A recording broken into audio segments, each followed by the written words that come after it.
Christmas దినాన బాలుని కనుక్కోవటానికి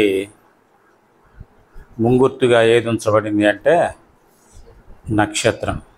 జ్ఞానులు బాలుని కనుక్కోవటానికి నక్షత్రాన్ని వారికి ముందుగా పంపించినట్లుగా మనం చూస్తాం. ఎంతమంది నక్షత్రాలు ఇళ్ళ మీద పెట్టారా లేదా? పెట్టలేదా? పెట్టే ఉంటారు. పెట్టకపోయినా మీ ఊర్లో వీధుల్లో చాలా చోట్ల నక్షత్రాలు పెడతారు. ఇదొక క్రిస్మస్ అనేటటువంటిది ప్రపంచంలో అత్యధికమైనటువంటి వ్యాపారాన్ని కలిగి ఉండేటటువంటి నెల. ప్రపంచవ్యాప్తంగా అత్యధికమైనటువంటి వ్యాపారం జరిగించే నెల. ఈ క్రిస్మస్కి వ్యాపారస్తుల దగ్గర ఉన్న బట్టలన్నీ అయిపోతాయి. ఏంటి ఏం మిగలవు. సరే, అయితే ఈ క్రిస్మస్ స్టార్లు పెట్టిన వాళ్ళు దాని మీద ఏమని రాశారు? క్రిస్మస్ అని రాశారా? హ్యాపీ క్రిస్మస్ అని రాశారా? లేకపోతే ఎక్స్మస్ అని రాశారా? ఏం రాసింటారు? నేను చాలా చోట్ల చూస్తా వచ్చా ఎక్స్మస్ అని. క్రిస్మస్ క్రైస్ట్ మాస్, క్రీస్తుని ఆరాధించేది. అదేమైందంటే ఎక్స్ మాస్. ఎక్కడ చూస్తాం ఈ పదం మనం బైబిల్లో? రండి, అపోస్తల కార్యాలు 17వ అధ్యాయం అనుకుంటా, చూడండి. అపోస్తల కార్యాలు 17వ అధ్యాయము 23వ వచనం. నేను సంచరించుచు మీ దేవతా ప్రతిమలను చూచుండగా ఒక బలిపీఠము నాకు కనబడెను. దాని మీద తెలియబడని దేవునికి అని వ్రాయబడి ఉన్నది. చాలు. కొన్ని ప్రశ్నలు అడుగుతాను, మీరు సమాధానం చెప్పండి. ఎందుకంటే చాలామంది చదువుకున్న వాళ్ళు, కనీసం 10th క్లాస్ చదువుకున్న వాళ్ళు ఉన్నారు. మ్యాథ్స్లో ఎక్స్ అనేది ఎక్కడ వాడతాం? వాల్యూ తెలియనప్పుడు ఎక్స్, ఏదో తెలియనప్పుడు ఎక్స్. ఇంకా మ్యాథ్స్లో అదే, ఇప్పుడు అమ్మ చెప్పింది అదే. ఇంకా ఎక్స్ అంటే ఇంటూ అనేది, ఎక్స్ అంటే ఇంటూ మల్టిప్లికేషన్. ఇంకా రాంగ్, తప్పు. అది అంటే సహజంగా కరెక్షన్ దగ్గర తప్పు అనేది కొడతాం కదా.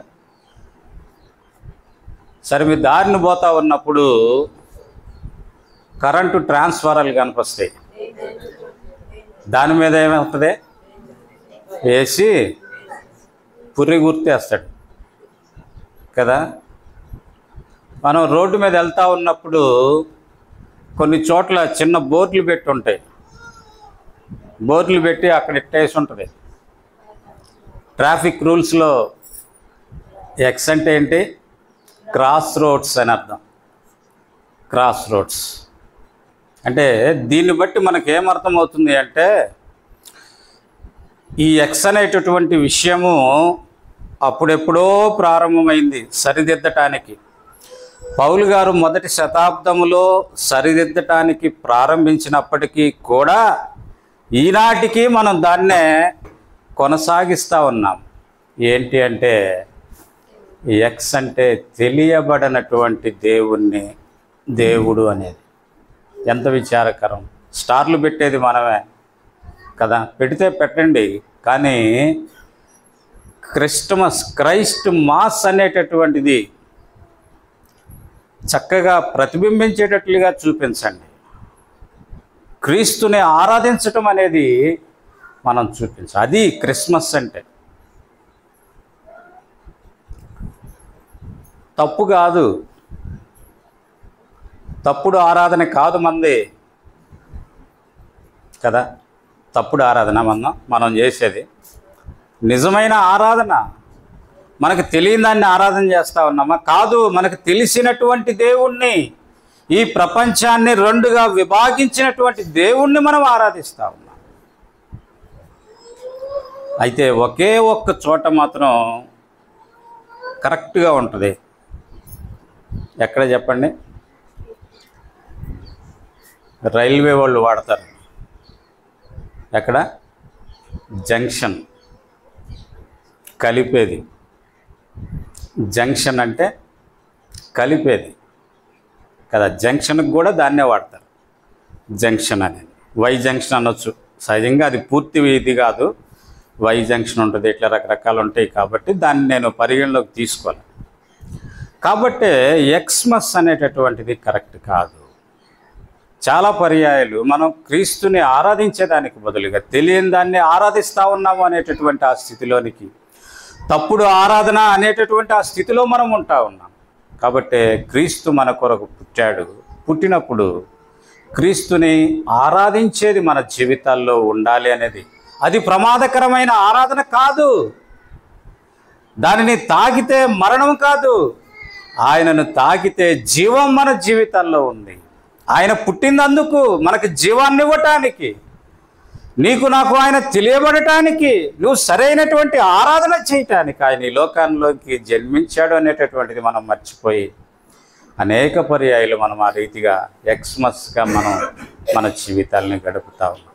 కనుక ప్రియమైన సహోదరుడ, ప్రియమైన సహోదరి, ఆ విషయాల్లో మన జీవితాలు మనం సరైనవిగా ఉంచుకునే దాని కొరకై మనం ప్రయత్నించాలనేటటువంటిది